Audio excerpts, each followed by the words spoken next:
Hello and welcome to day number 9 of 21 days of personal development. It's also day 9 of the lockdown here in South Africa. I hope that all of you are keeping well and that you are staying safe. Today we are on the last of the gentleness on ourselves section, and it's today going to be about persevering with what's important to ourselves and never failing to love ourselves. So what I'd like to talk to you about today comes from this book, or a lot of it comes from this book. It's a very good book. I highly recommend it. I'll put a link in the description if you'd like to take a look at it and see more about it. So in this book, there's a lot. It's basically speaking about wholehearted living, a term that Dr. Brené Brown came up with. And this whole concept of wholehearted living, it actually, it takes us through a couple of different things. So she's got an entire definition that I'm going to read to you. She says, wholehearted living is about engaging in our lives from a place of worthiness. It means cultivating the courage, compassion, and connection to wake up in the morning and think, no matter what gets done and how much is left undone, I am enough. It's going to bed at night thinking, yes, I am imperfect and vulnerable and sometimes afraid, but that doesn't change the truth that I'm also brave and worthy of love and belonging. So when we talk about worthiness, what is worthiness? We all know when we feel a lack of worthiness, but what is it if we actually have worthiness? Sorry, my husband is trying to get my attention from just there and distracting me. When we experience, now, okay, this quote is going to be a little bit shocking, but work with me here. I'm going to take you on a journey to actually get to the answer of what is worthiness and how we get to worthiness, but it might be a little bit shocking as we go along. So just bear with me. I promise that on the other side, it will make more sense. When we experience shame, we feel disconnected and desperate for worthiness. Full of shame or the fear of shame, we are more likely to engage in self-destructive behaviors and to attack or shame others. Not only do we need to own our story and love ourselves in the process, we have to figure out the real story, our real story. We also have to learn how to protect ourselves from shame if we want to develop worthiness. So there's a very definite link that Dr. Brené Brown has between shame and worthiness. She continues, shame is about fear, blame, and disconnection. Story is about worthiness and embracing the imperfections that bring us courage, compassion, and connection. If we want to live fully without the constant fear of not being enough, we have to own our story. We also have to respond to shame in a way that doesn't exacerbate our shame.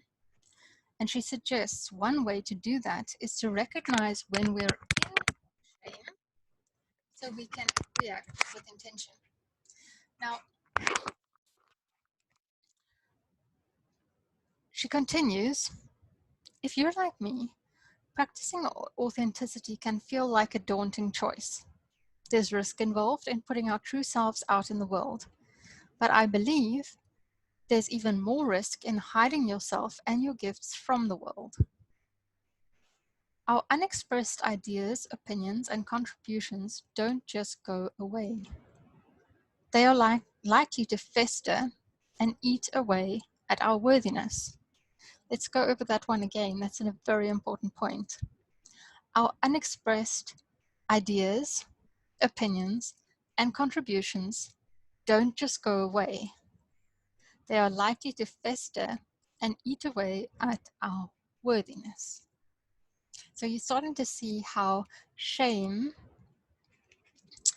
and when shame is actually occurring in our lives, it actually prevents worthiness. It eats away at that worthiness. And she goes on, life paralysis refers to all the opportunities we miss because we're too afraid to put anything out in the world that could be imperfect. So this all comes from her book, The Gifts of Imperfection, the one that I've just showed you, this one here. And it's not from one chapter in the book. It's little pieces that I've taken from a number of different chapters. And the story that she's telling through all of this is that we actually have to claim our own story and claim our own authenticity so that we can share it with the world. And the thing that stops us from doing that is shame. And when we actually are managed to work past those shame attacks, if we can call them that as a cute way for describing something very horrible, if we can work through those shame attacks, then we actually get to the other side where we can experience worthiness. So that's a lot, but let's carry on, and I'm going to try to explain it more. So she explains the concept of shame resilience. If you want to kickstart your shame resilience and story claiming, start with these questions, she recommends. She says, figuring out the answers to these 4 questions can change your life. So I'm going to share them with you. Who do you become when you're backed into your shame corner? Number 2, how do you protect yourself? Number 3, who do you call? Who is the person that you call to work through the mean nasties, she calls them, or the cry and hides, or the people pleasing, those shame defenses that we put up? And number 4, what's the most courageous thing you can do for yourself when you feel small and hurt, when you're in one of those shame attacks? So replay the video and try to write down those questions and try to find the answer for yourself for each of those. Because as she said, I'm going to read this again. It's from the previous section that I read. She says, one way to make sure that we respond to shame in a way that doesn't exacerbate it, one way to do that is to recognize when we are in shame so that we can react with intention. And answering these 4 questions helps us do that. So carrying on, I'm going to share another quote with you, this time from Anna Quindlen, if I've said it correctly. She says, the thing that is really hard and really amazing is giving up on being perfect and beginning the work of becoming yourself. So I'm sure you're seeing a theme running through here. We want worthiness. Shame stands in the way between achieving worthiness. And to get to the other side of shame, we need to be able to identify when we're having a shame attack, respond to it with intention, and on the other side of that, live out our authentic self. And that's how we get to worthiness on the other side. So let's look at this whole idea of not falling into these shame attacks. Shame attacks are often because we are on some kind of level trying to be perfect. And none of us are. Not a single one of us are perfect. In fact, Brené Brown explains that not a single person, in her opinion, from all the research that she's done, her research suggests that not a single person doesn't have some perfection that's playing out in their lives. Some form of trying to be perfect. And obviously for each person, this plays out in a different way. So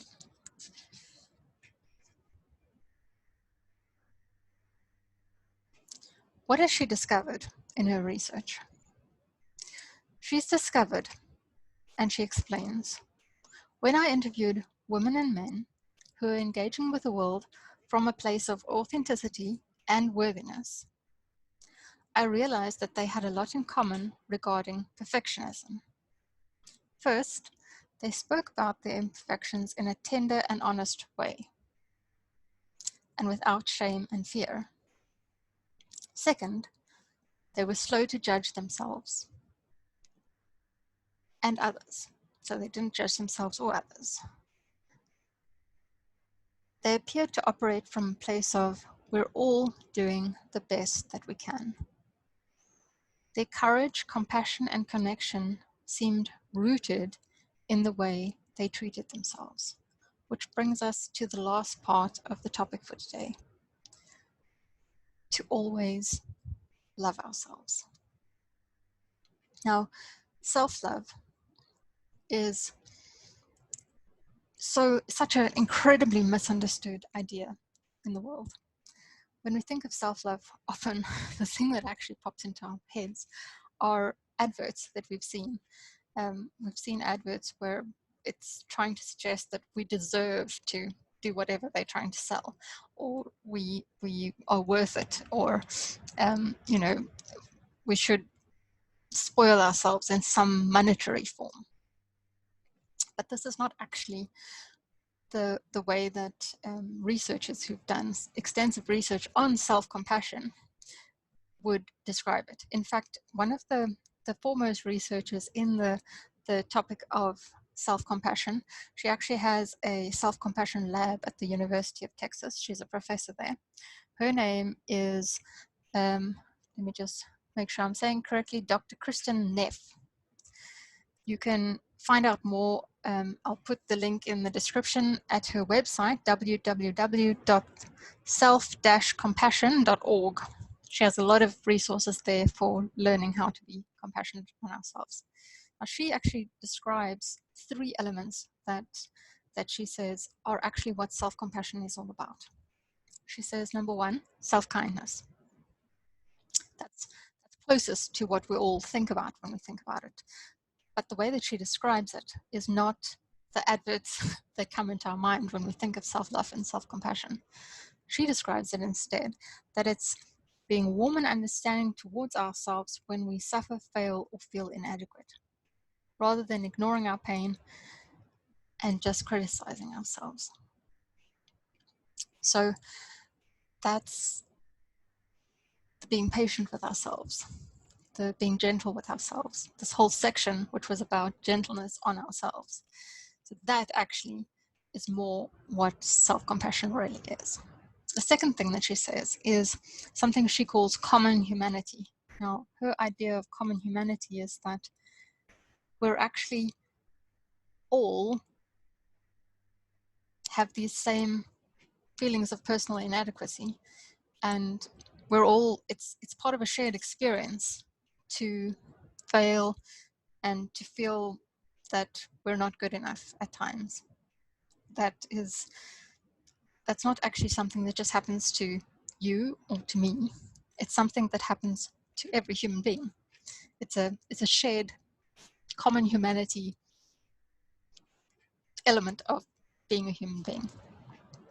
So rather than feel alone in these kind of thoughts that come up, just when you make a mistake or whatever, just be like, well, that proves that I'm a human being because it does. And then her last element of what self-compassion really is something that she calls mindfulness. Now, her idea of mindfulness is that we need to take a balanced approach in our emotions. We shouldn't ignore emotions. We should acknowledge them and accept that we have emotions, but we also shouldn't exaggerate emotions, dwell on them, focus on them entirely and let them play over and over and over. Sorry, I'm touching my face. Exactly what we should not be doing, but I did just wash my hands before I did this, so I am coronavirus free right now. hopefully completely free in general, not just right now. So, sorry, that was a complete tangent. So we shouldn't ignore our pain at all. In fact, we can't ignore our pain and feel compassion for ourselves at the same time. It's not compassionate to completely ignore our pain, but we also shouldn't over-identify with our thoughts and feelings. And we've spoken about the decentering, to actually look at our thought as something separate from ourselves. And so it's very much the same idea, that we need to be balanced about not dwelling too much on the thoughts that do not help us, and also not ignoring our thoughts and feelings. So self-kindness, common humanity, and mindfulness, that balance. And that's how she describes self-compassion. So when you're trying to be loving towards yourself, that's what you're aiming for. You're aiming for understanding that you're just a human being, that you're not going to be perfect, being kind to yourself, not critical towards yourself, and mindful about the thoughts that you're thinking and the feelings that you're feeling, and not letting those take over, and also not ignoring them. So I'd like to end with another quote and another question. So it's also a Brené Brown quote. She's an expert on these topics, so I've really referenced her a lot in this, especially from this book of hers, The Gifts of Imperfection. So I'd like you to spend some time after this video writing down the 4 questions that we can ask ourselves when we're experiencing a shame attack, so that we sort of approach a shame attack with a toolbox of those 4 questions that we've actually sat down and answered for ourselves. And then also this last question: what does wholehearted living mean to you? And what does walking into your truth mean to you? And we can end with this last quote by Dr. Brené Brown. Authenticity is a collection of choices that we have to make every day. It's about the choice to show up and be real, the choice to be honest, the choice to let our true selves be seen. I have no doubt that who you truly are, your true self, is something that you were gifted with, and there is something about you that the world needs. Your friendly smile, your cheerfulness, your ability to make people feel better, your ability to look at a situation objectively. Whatever it is that you are, embrace that. We're all different. Every single one of us approaches the world differently and approaches things differently. And that authentic you is who you need to be. Thanks for listening. We'll chat again tomorrow. Bye.